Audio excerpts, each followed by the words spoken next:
Hello, hello. Que c'est lumineux.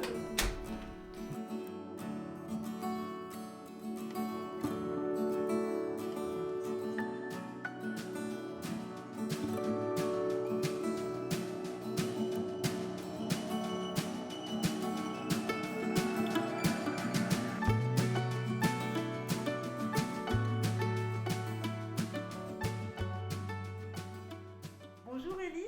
Bonjour Karine. On est ravis d'être chez toi. Donc Élise qui tient le podcast et le blog The Brocantiste. Vous pourrez retrouver le lien sur le reportage photo sur le blog.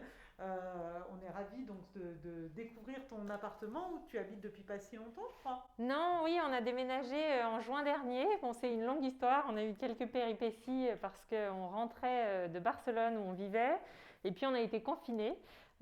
Voilà, entre-temps, j'ai donné naissance à une jolie petite fille le jour du déconfinement. Enfin, il s'est passé plein de choses. Mais 9 juin ou 10 juin, ça y est, on était enfin arrivés et ça faisait du bien de retrouver un chez-soi. Donc du coup, tu habitais à Barcelone avant.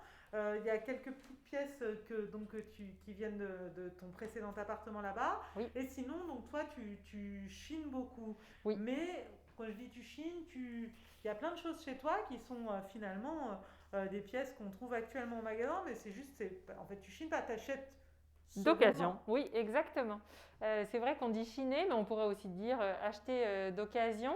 C'est le cas de mon canapé. Je sais qu'il est encore en vente sur le site de La Redoute. Et pourquoi en fait t'achètes quelle est ta motivation en fait Le fait est que j'ai l'impression que si on arrêtait de produire un peu et qu'on se servait et qu'on tendait un peu plus la main sur ce qu'on avait déjà, en fait, le monde irait un petit peu mieux, je crois. Donc c'est un choix éthique. Absolument. Au début, j'ai commencé à chiner vraiment par manque de moyens. Je n'avais pas les moyens de m'acheter des trucs neufs que je trouvais très beaux au demeurant. Et en fait, le seconde main, je trouvais ça une aubaine parce qu'il y avait plein de choses d'occasion, très belles, très pérennes dans le temps. Donc j'ai commencé comme ça. Et aujourd'hui, c'est plus une motivation écologique et aussi de voir qu'en fait, on peut donner une nouvelle vie aux objets, notamment en les pimpant, mais aussi en leur donnant une nouvelle fonction ou en les mettant dans un nouvel intérieur. Franchement, ça change tout. Alors, on va voir un peu. Donc, du coup, ici, c'est vrai qu'il y a des superbes moulures. C'est un appartement qui est très lumineux, typiquement haussmannien. Oui. Mais la déco est en fait un peu un mix de contemporain et oui. Voilà, tu chines pas forcément des pièces signées. Voilà, design. Exactement. Moi, je pense très utile, pour être honnête. J'ai besoin que mes enfants soient autonomes et qu'ils puissent jouer dans un appartement. C'est un appartement, il y a des moulures, c'est très beau. Mais je n'ai pas très envie qu'ils vivent dans un musée. Donc, je mets beaucoup de choses à leur hauteur et ce qui est à leur hauteur, ils peuvent jouer avec. Ce qui ne l'est pas, ils doivent faire plus attention. Notamment le cas de la Dame Jeanne qui est un peu en hauteur ou du panier qui est là pour qui range leurs chaussures. J'aime bien aussi les rangements cachés, c'est-à-dire que… Tu as des rangements cachés ici ? Oui, on dirait que tout est bien rangé, mais en réalité, tout est bien planqué. Montre-nous ton bazar. Alors, c'est le cas du coffre à jouets des enfants. C'est sympa. Donc oui, on dirait juste une petite banquette. Voilà, absolument. Mais c'est… Et là, un secret. Et ça, tu as acheté d'occasion aussi ? Absolument. Et je crois que ça vient de Maison du Monde. Et c'est une bonne astuce à savoir. Parfois, il faut taper ce que vous avez chiné pour voir quel est le prix réel. Ça permet de négocier aussi. Ah oui, parce que les gens, sinon, ils te mettent juste 5 € de moins. Voilà, et en général, il faut un peu savoir ce qu'on achète aussi pour avoir les matériaux et tout ça. Donc, Et ça c'est quoi ça, c'est des palettes recyclées. Donc c'est toi qui l'as fait ? Non, c'est un artisan qui l'a fait pour moi, mais il a vraiment récupéré les palettes en bois. On voit la trace des agrafes. Exactement. Et ensuite, il a mis des pieds. Il a fait la même chose pour le banc, sauf que le banc, j'ai bombé en doré les pieds et là, c'est mon prochain chantier. D'accord. Donc ça, c'est très sympa. Voilà. Et quand on parlait de cachette, j'en ai une autre. Bon, elle est moins Père Noël, avouable. La fameuse cheminée, un grand classique. Voilà. C'était bougie ou bouteille. Bon, on a pris bouteille. Ça commence pareil. Et alors, toi, tu fais aussi du DIY un peu, c'est quelque chose que tu aimes bien? Tu peux nous montrer des Oui, choses absolument. Alors, bon, on va aller directement dans la chambre parce que c'est le DIY qui est le plus récent. C'est un meuble Oui, alors, pareil. ancien ou neuf? Ancien, chiné sur le Bon Coin. Attention. Paire de chaussures. Et donc, c'est quoi? C'est un meuble de métier? Alors, exactement. Je cherchais ça sur le Bon Coin. Donc, la recherche, c'était vraiment meuble de métier. Et finalement, je suis tombée sur le terme grainetier. Je ne connaissais pas. Oui. Et en fait, c'est les meubles où les graines étaient stockées avant. Donc, les graines de boulanger? Voilà, il y avait toutes sortes de graines, le blé, le maïs, l'orge, tout ça. Normalement, cette partie-là, elle est en verre. Et donc là, elle a été remplacée par du bois. Et ce sont des tiroirs. Tu l'as acheté? C'était déjà remplacé? C'était absolument remplacé. C'était pas exactement la même couleur. Mais je trouvais qu'il était très beau en l'état. Donc j'ai juste un peu déboussiéré. Et voilà. Ici, c'est ta chambre et tu as fait quelques petits DIY? Oui, je crois que c'est d'ailleurs la pièce où il y en a le plus. Le plus récent, c'est l'armoire qui était avec des portes pleines, pas de la même couleur. Et en fait, je me suis lancée pas plus tard qu'hier dans le canage des portes. Donc en fait, alors attends, ici, à l'intérieur de ton appartement, tu as découpé les portes. Voilà, on peut même dire que... Il n'y a aucune trace dessus. Non, surtout que mon mari était en train de télétravailler, donc il fallait le faire en silence. Donc comment tu fais? Tu as tous les outils, ta petite scie, machin? Mais en fait, j'ai pas tant d'outils que ça. C'est ça qui est un peu rigolo. J'ai vraiment enlevé les portes avec un simple tournevis. Et ensuite, le canage, j'avais acheté sur Le Bon Coin aussi. Attends, t'as enlevé les portes avec un tournevis. Ça, comment tu fais en fait pour découper ça? Ça me semble compliqué.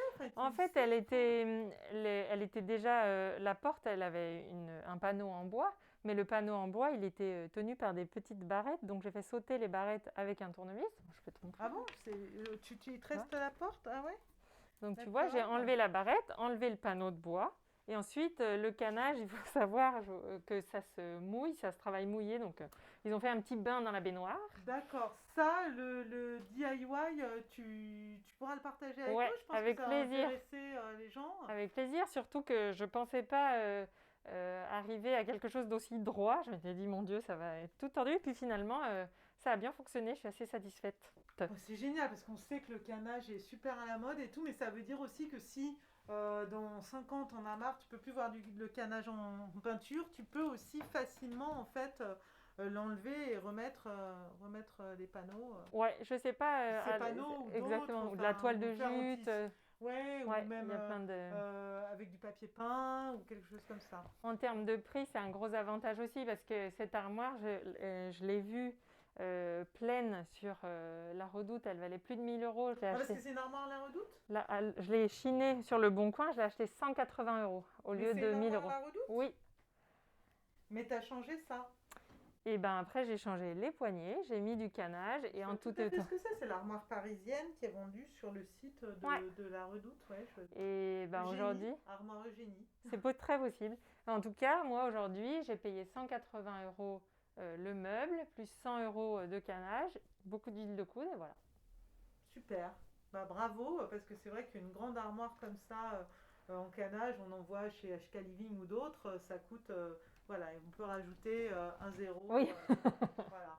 Ok. Et t'en as d'autres alors dans cette pièce? Alors, le deuxième do-it-yourself que j'ai fait, c'est donc le meuble Ivar de chez Ikea, que j'ai aussi acheté sur Le Bon Coin, mais que j'ai pimpé en mettant des pieds dorés, des poignées, et puis cette planche sur mesure que j'ai fait découper chez Bricolex, qui m'a coûté 18 €. Voilà. D'accord. Et sinon, est-ce que tu as pour justement bonnes petites adresses pour acheter des petits boutons comme ça, des pieds, des boutons Ben, moi, ma première boutique, ça sera toujours Le Bon Coin, parce que par exemple, les poignées que j'ai enlevées de cette armoire, je les ai revendues sur Le Bon Coin. Oui. Et pour le coup, c'est vraiment très facile à enlever et à remettre. Mais sinon, j'aime bien chez OBHV, il y a vraiment un rayon où il y a plein de poignées. Et du coup, ça donne pas mal d'inspiration pour chercher ensuite.